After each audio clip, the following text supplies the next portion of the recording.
Kitchen के life hack बहुत देख लिए, चलो एक एक्चुअल लाइफ हैक की बात करते हैं जो आपकी फाइनेंशियल कंडीशन को ट्रांसफॉर्म कर सकता है।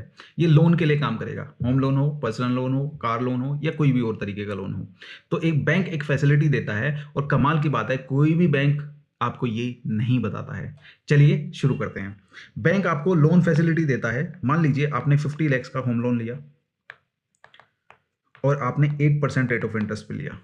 वहीं आपने 50 लाख का फैसिलिटी लिया जिसको हम ओवरड्राफ्ट फैसिलिटी कहते हैं, ये भी 50 लाख का ही लिया और आपने ये 8% पे ही लिया।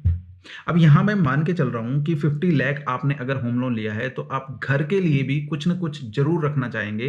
वो मेडिकल इमरजेंसी हो सकती है, कोई भी फाइनेंशियल इमरजेंसी हो सकती है या किसी भी और फाइनेंशियल नीड के लिए 10 लाख रुपीज आपने साइडलाइन कैश रख दिया जो आपने बैंक अकाउंट में रखा। लेकिन यहां पर मैं यही 10 लाख रुपीज ओवरड्राफ्ट के अंदर रखना चाहूंगा ताकि मैं कभी भी इस पैसे को निकाल पाऊं। When ever I need it is at my description. तो मैं ये 10 लाख रुपए कभी भी यूज कर सकता हूं।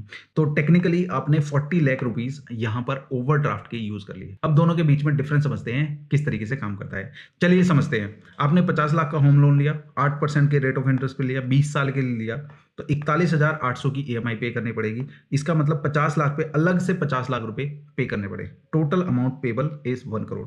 चलिए अभी समझते हैं 40 लाख का क्या होगा।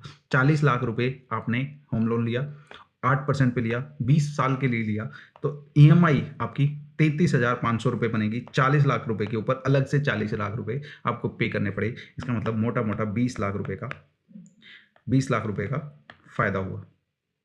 एक चीज और, ओवरड्राफ्ट फैसिलिटी जनरली 0.2 से 0.3% महंगी आती है, लेकिन the amount is at our description. आप 10 दिन उस अमाउंट को यूज करते हो तो 10 दिन का ही इंटरेस्ट लगेगा, बाकी इंटरेस्ट नहीं लगेगा। और इसमें एक चीज और, टेन्योर कम करना चाहते हो तो आपकी ईएमआई सेम रहेगी, और ईएमआई सेम रखना चाहते हो तो आपका टेन्योर कम हो जाएगा।